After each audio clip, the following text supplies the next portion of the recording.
কৃতি শিক্ষক বিশিষ্ট সাহিত্যিক শাস্ত্ৰজ্ঞ পণ্ডিত শ্ৰী শ্ৰী মধুমিত্ৰ সত্ৰৰ বৈকুণ্ঠগামী সত্ৰাধিকাৰ শ্ৰী শ্ৰী নাথ দেৱগোস্বামীৰ শতবৰ্ষ উদযাপনৰ সামৰণি অনুষ্ঠানত তেখেতৰ পবিত্ৰ স্মৃতিত এক শৈক্ষিক ন্যাস গঠন কৰা হৈছিল।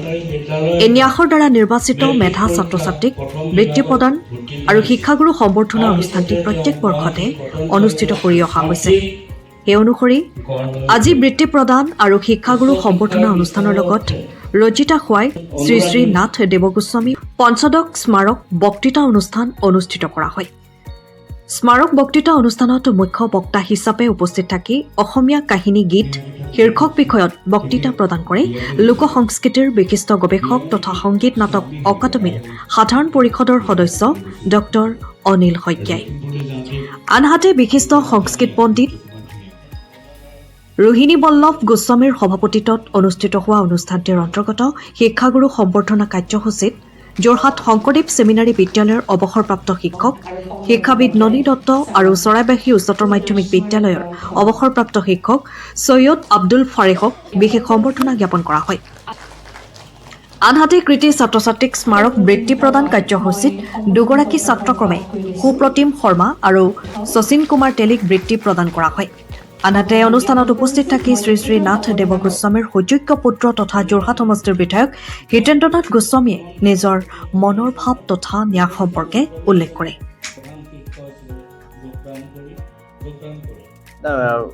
মোৰ তেখেত দেউতা আছিল, এইটো তেখেতৰ 25 বছৰ মানে মৃত্যু দিৱস বুলি ক'ব পাৰি। কিন্তু আমি দেউতাৰ 100 বছৰ হোৱাৰ পাছত 100 বছৰ 2009 চনত হৈছিল আৰু তাৰপিছৰ পৰা আমি 2010 চনৰ পৰা আমি এটা দেউতাৰ শৈক্ষিক ন্যাস এটা খুলি আমি প্ৰত্যেক বছৰে এটা লেকচাৰ এটা দিবৰ কাৰণে এজনক নিমন্ত্ৰণ কৰিছিলোঁ, বিশিষ্ট ব্যক্তিক বিভিন্ন দিশত। আজি ডক্টৰ অনিল শইকীয়াই অসমীয়া গীতৰ দিশত তেওঁৰ বক্তৃতাটো দিছে আৰু আমি ইয়াতে আমাৰ এনেকুৱা ধৰণৰ বক্তৃতা কেইবাটাও আমি কৰিছোঁ আৰু এখন বক্তৃতাৰ আমি এখন কিতাপো আমি অহা বছৰলৈ মুকলি কৰিম বুলিছোঁ।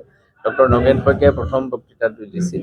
গতিকে এটা দীঘলীয়া পৰিক্ৰমা আছে আৰু দেউতাই যিহেতু শিক্ষকতা বৃত্তি হিচাপে লৈ পিছত অৱশ্যে তেখেতে চুগাৰ কেন যিটো আমাৰ ফেক্টৰী আছিল বৰবন্ধু, তাত তেখেতে কৰ্মৰত হৈছিল। এগ্ৰিকালচাৰ ইউনিভাৰ্চিটিটো তেওঁ কৰ্মৰত আছিল, তেতিয়া কলেজ আছিল।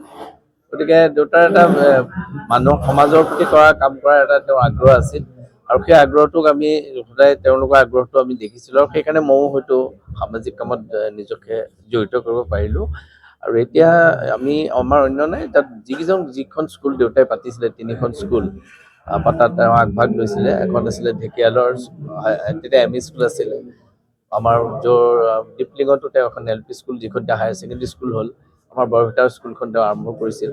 গতিকে এই 3খন স্কুলৰ আমি 3জন ছাত্ৰক, যি 3জন মেধা ছাত্ৰ যদি আমি প্ৰত্যেক পৰীক্ষাত যদি পাওঁ, সেই 3জন ছাত্ৰক আমি এটা ওৱান টাইম স্কলাৰশ্বিপ দিছিলোঁ পঢ়া শুনা কৰাৰ কাৰণে।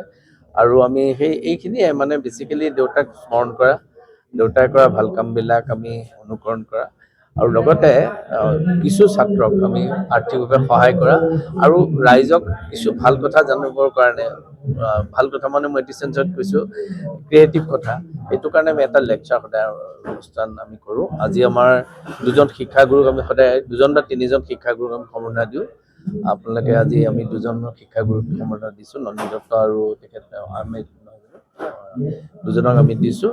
আৰু এইটোৱে আমাৰ শিক্ষকসকলক সম্বৰ্ধনা জনোৱা, আমি ছাত্ৰসকলক বৃত্তি প্ৰদান কৰা আৰু এটা ভাল লেকচাৰ শুনোৱাৰ কাৰণে বছৰেকত এবাৰ মানুহে যাতে কিছু ভাল কথা শুনিবৰ কাৰণে এটা বক্তৃতা পায়, সেইখিনিকে কৰিবৰ কাৰণে আমি অনুষ্ঠানটো চলাই আছোঁ। এতিয়ালৈকে আজি আমি 2খন স্কুলৰ দিছোঁ। 3খন স্কুলৰ এইবাৰ ৰিজাল্টটো খুব এটা উৎকৃষ্ট হোৱা নাছিলে।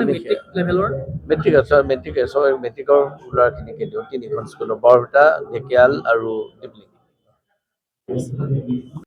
20 বছৰীয়া যোৰহাটবাসীৰ একমাত্ৰ ভৰসা প্ৰতিষ্ঠান ৰিয়া টি ষ্টল। হয়, যোৰহাট পুৰণি বালিবাট স্থিত বিজি পথত আপোনালোকৰ আপোন আৰু ভৰসাৰ চাহ, মিঠাই, বিভিন্ন সুস্বাদু সমৃদ্ধ বিপণী Riya tea stall. Riya tea ষ্টলৰ দ্বিতীয়খন সংযোজন ৰিয়া টি ষ্টল ৰাইজৰ বাবে মুকলি। ইয়াত নানান ধৰণৰ বিস্কুট, ব্ৰেড, সুস্বাদু পেষ্ট্ৰি, কেক, চাহ, কফিৰ লগতে বাৰ্থডে কেক উপলব্ধ।